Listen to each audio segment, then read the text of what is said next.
When I look at and analyze the aspects of the human being that, from where I sit, appear to be intentional deficiencies, flaws, or things that were intentionally shut off within us, combined with several inherent vulnerabilities, the sheer amount of things about the human being that are limiting or manipulatable or programmable or other types of things that are generally negative it's uncanny. And because of the sheer amount of them and the way in which they affect us, it would appear to me that these things were designed intentionally, imposed upon us intentionally, turned off in us intentionally to limit us. I personally believe that it's because we were designed to be a slave race. We were designed so that we don't live very long. It's very interesting when you really start to look at things and not just accept what you've been told. Now, I'm going to give you a list of things that if you were to write them down and look at them, and then just listen to the cursory explanations or examples of how these things profoundly limit the human or make us incredibly vulnerable because they're aspects or attributes that are so exposed and unprotected. And also keep in mind, when men who know these things about you, about all of us, that have ill intentions, lots of power, money, and ability to get things done, they can have an absolute field day with you. And I'm going to keep the context of how these I'm going to keep the context of this in how these things about us are manipulated and manipulatable by our own kind. This is not even going to really touch on, other than right here I'm going to briefly mention it, the fact that these aspects of us can be profoundly manipulated by forces from beyond. And when you contemplate the fact of how unaware we are of those types of manipulations that absolutely affect us from forces from beyond, man, it really just begins to solidify a picture that shows most of what we think we know about ourselves, most of what we think we are, has all just been stuff we've been telling ourselves. It's all been feel-good stuff that people have been coming up with to try to make heads or tails of what we are, why we're here, to try to make light of it.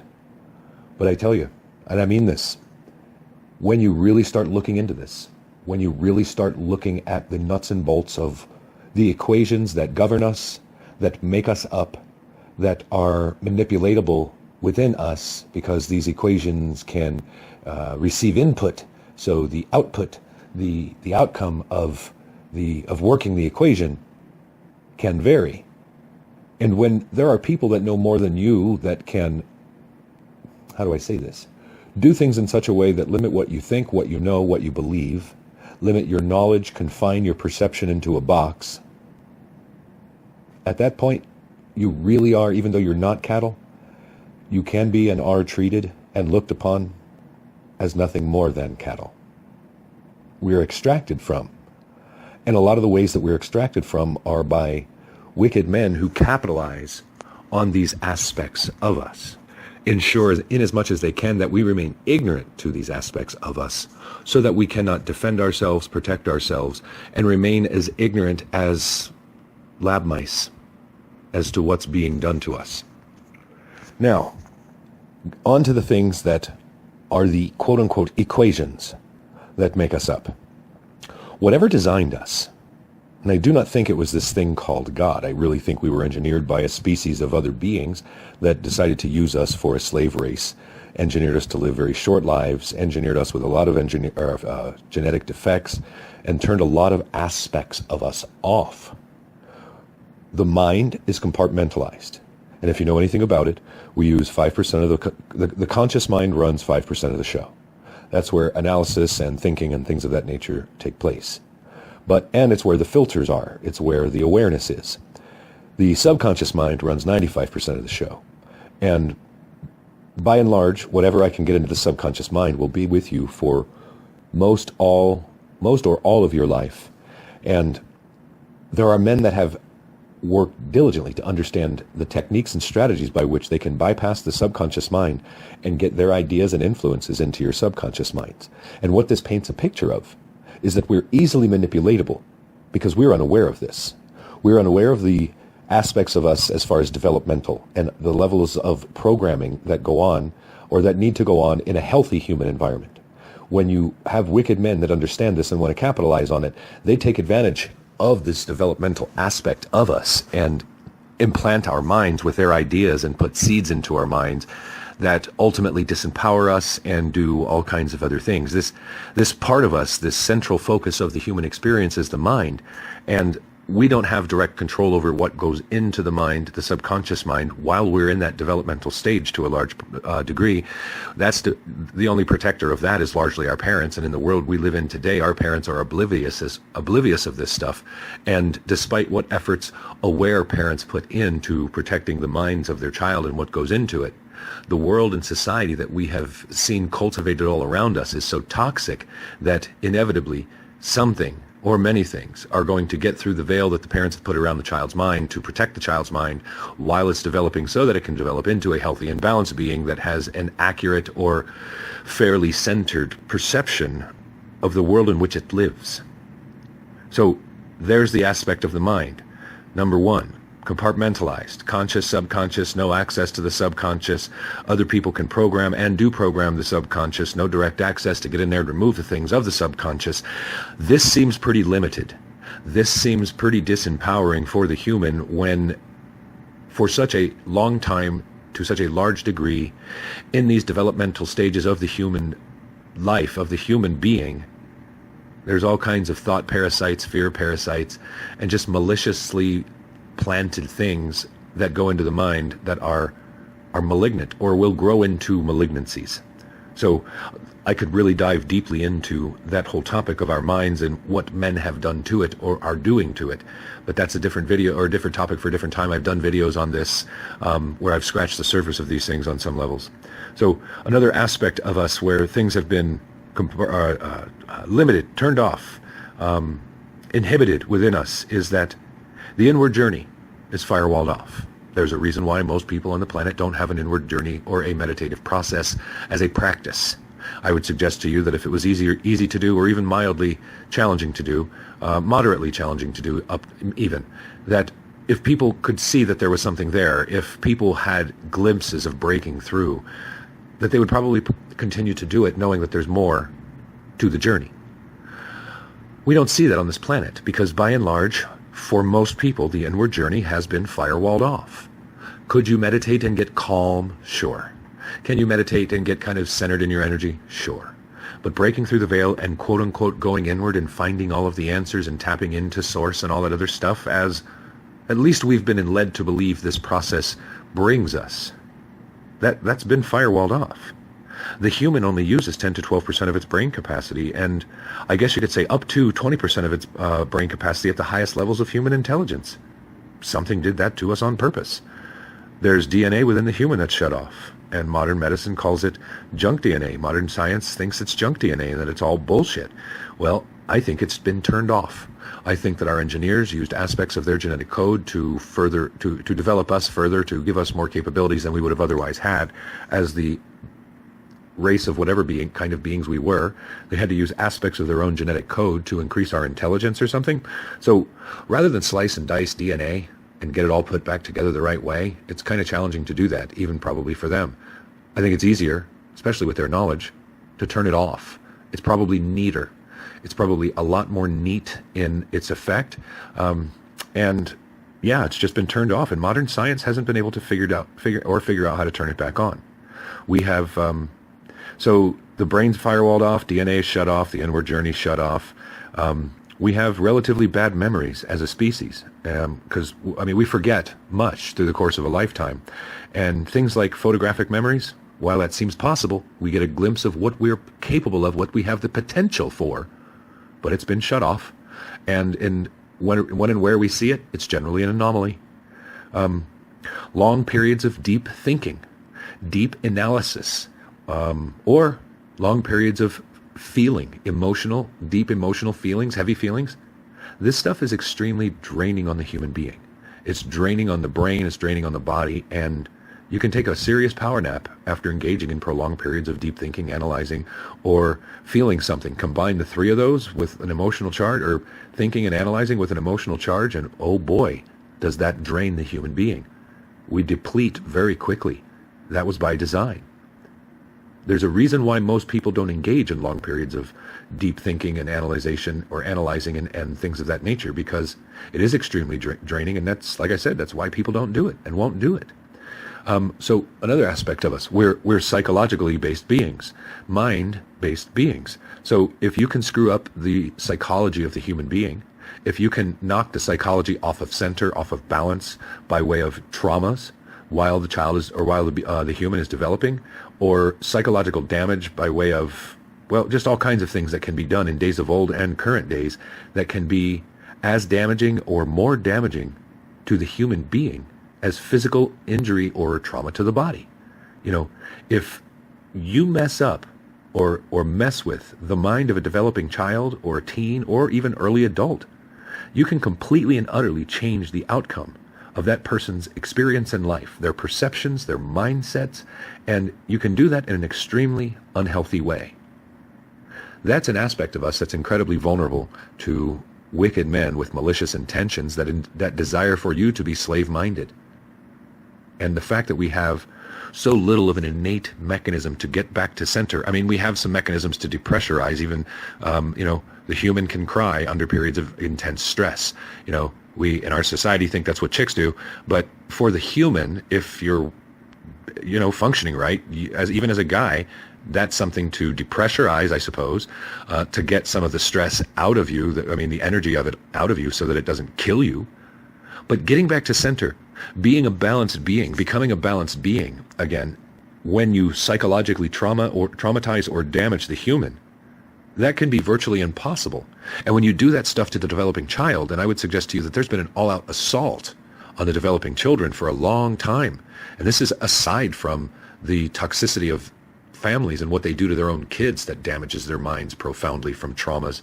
I'm talking about what society knows about these aspects of us and has placed landmines all around to get things into the mind that traumatize, limit, restrict, make the perspective myopic of the developing human being, so they never develop into their full potential.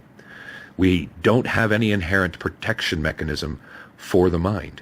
There is no inherent fortification of this aspect of us that essentially is where the center of the core, or the core of the human experience, exists. The very thing in which the human interprets the world, what's real, what's possible, and more, that's one of the most vulnerable aspects of us. We're also emotional beings. So think about this. We're intelligent, sentient beings, but then we also have these emotions. And when you look at it and actually think about, as trivial as it may sound, the line in the Matrix where the architect says to Neo, you're experiencing the chemical precursor of an emotion that is designed to disrupt logic and reason. In order for us to be relatively balanced, we've got to really apply a lot of logic and reason. In order for us to not do stupid things that hurt or damage us, we have to apply logic and reason. And when you've been in periods of being blissfully in love, tell me you've never done something stupid or that you would never otherwise do. When you've been in periods of extreme anger or rage or emotionally charged in those types of ways, tell me you haven't done or said things that you wouldn't otherwise do. We have this Achilles heel. We have a lot of Achilles heels in us, but one of the bigger ones is emotions. And when I can manipulate your emotions, that affects your psychology. When I manipulate your emotions long enough, that conditions your psychology. When I condition your psychology, I kind of force you or condition you into a place where you're running yourself in circles. You're constantly emitting negative chemicals in the brain that keep you in a low fear-based or negative state. If I can manipulate your emotions, I can easily manipulate the most vulnerable aspects of you. I can drive you. I can influence you. And these are the types of things that wicked men who have ungodly amounts of resources available to them to influence you on these things and do these things to you, they know about this stuff. They capitalize on this stuff. So the human being, unfortunately, is pretty fragile. The fragility of the human psyche is why it's been attacked for thousands of years, I suppose. Why mind control tactics have been used and work so damn well. Why fear tactics work and are used as much as they do and work so well. Because the human being is pretty psychologically fragile, especially when it's ignorant. When it's not ignorant, the human being is a very different species. Our perception changes, our awareness broadens, and the entire playing field for the human experience changes profoundly when we have knowledge. Now, think about the power elite on this planet, the bloodlines on this planet. They keep the knowledge for themselves. The scraps that we get to such a large degree have been bastardized and perverted in such a way that they never really do anything to empower us. Show me a time in history where human beings have been empowered in such a way because of their knowledge and the fact that we were all just functioning well together as a species, living in blissful harmony, singing songs of joyous, harmony. It's just never been that way. I suggest to you that there are reasons for that most people never contemplate. There are actual reasons for that are so far from what people are wanting or willing to accept that they'll never actually know the truth. When you start looking at the sheer amount of aspects of us that are vulnerable, exposed, weak, unfortified, that we are ignorant of, it is amazing that we have such high views of this quote-unquote God that created us. Because the deficiencies and the flaws in us are so obvious, so grotesque, because of the way that we are unaware of the vulnerabilities that exist in us relevant to them, how easily manipulatable we are because of them, how easy it is to manipulate the human being into a low negative fear-based type place where the human is emitting lots of energy. That ties into the part that I said I wasn't going to talk about, where the forces from beyond are stimulating us and feeding upon the energy that we're emitting in these states and using people on this planet to perpetuate cycles of violence and death and destruction and war and lack and famine and all that stuff, so that we are continuously stimulated into this low negative fear-based state. Think about that. It really does lend itself to the fact that we were designed to be a source of food. We were designed to be slaves and designed to be a source of food, because there are so many aspects of us, attributes, equations that are manipulatable, vulnerable, that we're ignorant to, that, as I said, are not protected, aren't fortified, we have no inherent awareness of, and probably 3 or 4 things I'm not even thinking about. And there's probably 3 or 4 aspects of us that are inherently vulnerable and grotesquely manipulatable that I haven't thought about here. But when you look at this, write it down, look at it, use your own critically thinking mind as an intelligent human being that has walked on this planet for however many years you've been alive, and come up with reasons why all of these equations exist in us that are not for nefarious intentions. Imagine why these things would have been engineered into us if it weren't to purposefully limit us. If we weren't meant to be fed upon, why are we energy electrical based beings that emit energy, that feel emotions, that the emotions stimulate energies that flow through us, that emit out of us, that the psychology is so fragile that when you start tying all of this together and you start looking at it from a perspective that you have not before, and just let yourself contemplate that you were designed this way for a reason and that it wasn't out of love, that men with nefarious intentions are acutely aware of all these things and have been doing everything they can to capitalize on, manipulate you, pervert your mind, pervert your perceptions, limit you, have you stuck in fear, have you disempowered, have you on your knees. Do you see what I'm saying here, folks? Does anybody see the picture that's forming as I'm explaining all of this, even though I'm probably missing a lot of the details? And I'm not even necessarily as concise as I could be, but there's a lot to say about some of this stuff. And it all ties together. It all ties together, and because it all ties together, it makes it even easy to repeat yourself regarding certain points and topics, because all of this stuff ties together like a big web or like a big net. Think about what I'm saying. Write this stuff down. Look at it. Contemplate why. Come up with reasons that I have not about why these attributes, aspects, vulnerabilities, weaknesses, etc., are a part of us if we were created by a loving, benevolent creator deity. Oh, also, if you believe in reincarnation, you lived another life, but you don't remember a damn thing from it. You are wiped. You are disempowered and you have every disadvantage that could possibly be imposed on you for the most part, because even in that quote unquote foofy stuff about reincarnation or recycling, either way, if you lived another life, when you die, whatever it is that's out there that does this stuff to us, that's engineered us, that's created these things, or that manipulates us, has a way of recycling us back in, wiping our minds so that we have no knowledge of whatever we experienced in the last life. We have no memory of whatever we may have learned. We have nothing. I mean, think about that. I'm hard-pressed to come up with any other logical example or logical explanations as to why these equations exist within the human, why we're so ignorant to them, why they're so vulnerable, why they're so easily capitalized upon, why we're so easily manipulatable, why we have this emotional, psychological body that can be so easily manipulatable that can knock the entire life experience of the human being completely off kilter. Think about that for a second. And ask yourself how much this quote-unquote God that creates you really loves you for anything other than a source of food. There are all these equations in you that are designed to squeeze you. There are all these equations in you that you are ignorant to that can knock you so far off center it's not even funny. And if you're real with yourself and you look at the world, most people aren't centered. Monks and yogis and gurus disassociate. I can't even speak right now. I can't do it again. Disassociate. There you go. Say it again. They disassociate themselves from society so that they can focus on their minds and find anything that resembles being centered in this world. I think they recognize the fact that we are energy-based beings and that something else is feeding off of us, that society and the powers that be on this planet have been manipulating us and squeezing us into this negative fear-based state because of all of these equations they're aware of, and that forces from beyond have been stimulating humanity and capitalizing on these equations that they're either aware of because they're just obvious, or they engineered into us and then they've been capitalizing on us. I kind of subscribe to the philosophy that what we consider to be God may very well have been what created this stuff into us because it designed us to be a source of food. There's a few scenarios that seem to fit reasonably well. The whole concept of being genetically modified to be a slave race fits as well, but that doesn't tie into the whole we were designed to be a source of food. There's a few things, in there that I'm not sure of, but when I look at all of these scenarios, some of this stuff just fits, or there's pieces of all of it that fit that I just haven't been able to separate and put it all together in a way that makes sense. But seriously, prove me wrong.